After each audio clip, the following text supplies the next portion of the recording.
নমস্কার বন্ধুরা, home cook চ্যানেলে সবাইকে স্বাগত জানাই। চলে এলাম আবার একটি রেসিপি নিয়ে। আজকে আমি পটল মাছ দিয়ে দারুণ স্বাদের একটি রেসিপি তৈরি করে দেখাবো। তার জন্য প্রথমে আমি মাছগুলোকে লবণ আর সামান্য হলুদ গুঁড়ো দিয়ে ভালো করে মাছগুলোকে মাখিয়ে নিচ্ছি। এই রেসিপিটি অসম্ভব স্বাদের হয় বন্ধুরা। আর আমি বেশি রিচ রান্না করব না, একদম পাতলা পাতলা করে আর খুবই সহজে রান্নাটা করে দেখাবো। সমস্ত মাছগুলোকে লবণ আর হলুদ খুব ভালো করে মাখিয়ে নিয়ে আমি 15 থেকে 20 মিনিটের মতো এগুলোকে রেখে দেব। কারণ পটল মাছগুলো খুব গাদা টাইপের, লবণ আর হলুদটা কিছুক্ষণ মাখিয়ে রেখে দিলে তো মাছের মধ্যে লবণটা খুব ভালোভাবে প্রবেশ করে যাবে। সমস্ত মাছগুলোতে লবণ আর হলুদ মাখানো হয়ে গেছে। এবার আমি এগুলোকে সাইডে রেখে দিলাম।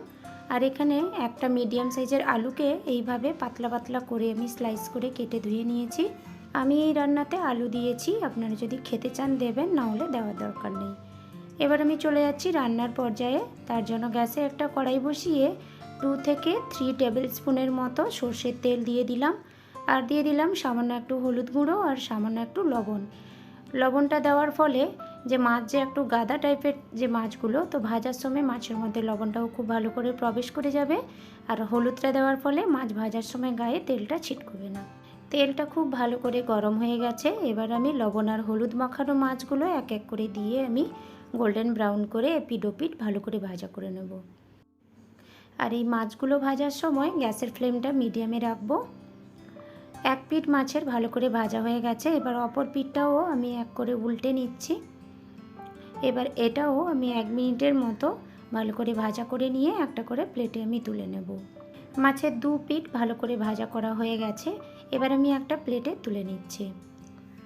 বাকি যে মাছগুলো রয়েছে ওই তেলেই আমি মাছগুলো ভাজা করে নেব। বাকি মাছগুলোও আমি খুব ভালো করে ভাজা করে নিয়েছি। এবার আমি একটা প্লেটে তুলে নিলাম। দেখুন, ঠিক এইভাবে আমি মাছগুলো ভালো করে গোল্ডেন ব্রাউন করে ভেজে নিয়েছি। এবার আমি রান্নাটা করে নেব।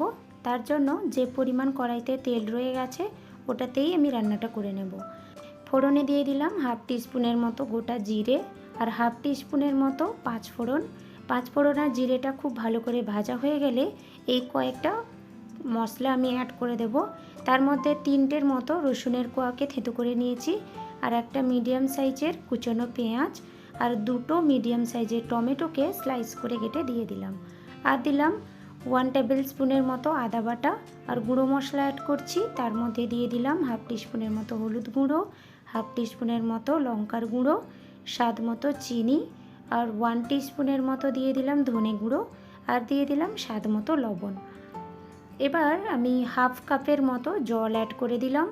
জলটা অ্যাড করে সমস্ত মশলার সাথে খুব ভালো করে মিক্স করে নিচ্ছি।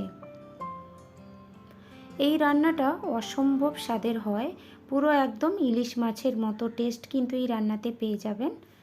মশলাতে আমি জলটা ভালো করে মিক্স করে নিয়ে ঢাকনা দিয়ে 3 থেকে 4 মিনিটের মতো লো ফ্লেমে রেখে দিয়েছিলাম।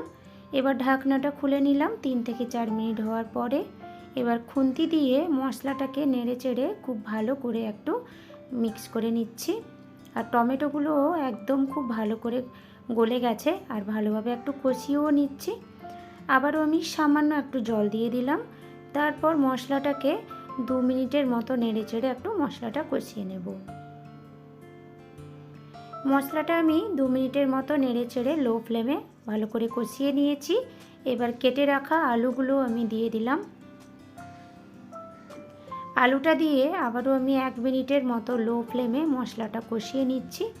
এখানে আমি লবণ অ্যাড করলাম না আলু দেওয়ার পরে, কারণ মশলাগুলো দেওয়ার সময়ই আমি কিন্তু লবণের পরিমাণটা অ্যাড করে দিয়েছিলাম।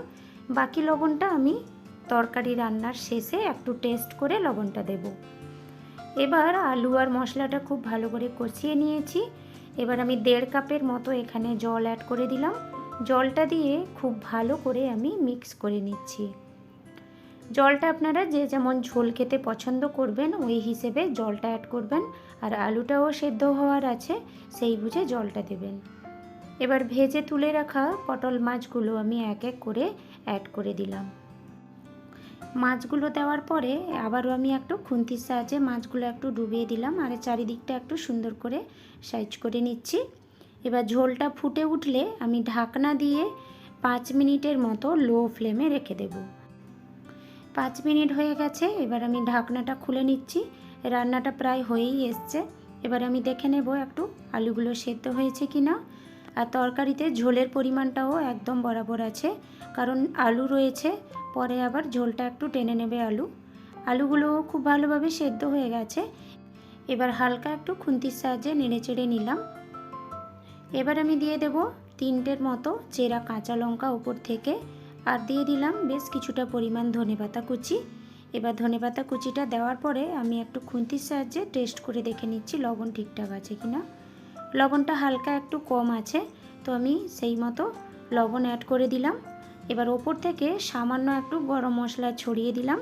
এবার গ্যাসের ফ্লেমটা আমি অফ করে দিয়ে 5 মিনিটের মতো স্ট্যান্ডিং টাইমে রেখে দেব। এতে কি হবে, যদি কোনো আলু সেদ্ধ হতে বাকি থেকে যায় তাহলে এই ভাপের মধ্যে আলুটা সেদ্ধ হয়ে যাবে, আর ওই মাছগুলোর মধ্যেও খুব ভালোভাবে তরকারির ফ্লেভারটা প্রবেশ করে যাবে। রান্না আমার একদম রেডি হয়ে গেছে। 5 মিনিট রাখার পরে এবার আমি একটা প্লেটে ঢেলে নিচ্ছি। এই প্লেটটাতে আমি মাছ ভেজে তুলে রেখেছিলাম, ওই প্লেটেই আমি তরকারিটা ঢেলে নিলাম। দেখুন খালি বন্ধুরা, দেখতে কতটা লোভনীয় হয়েছে, কত সুন্দর কালারফুল হয়েছে, খেতেও কিন্তু অসম্ভব টেস্টের হয়, একদম ইলিশ মাছের মতো পুরো টেস্ট হয়। আপনারা একবার হলেও বাড়িতে বানিয়ে দেখুন, আশা করি আপনাদের খুব ভালো লাগবে। তো আমার আজকের এই রেসিপিটি আপনাদের কেমন লেগেছে কমেন্ট করে আমাকে অবশ্যই জানাবেন। আর রেসিপি ভালো লাগলে ভিডিওতে একটা লাইক দিয়ে চ্যানেলটিকে সাবস্ক্রাইব করে নেবেন। তবে আজকের মতো বিদায় জানাচ্ছি। দেখা হচ্ছে নতুন কোনো একটি রেসিপির সাথে। সবাই খুব ভালো থাকবেন।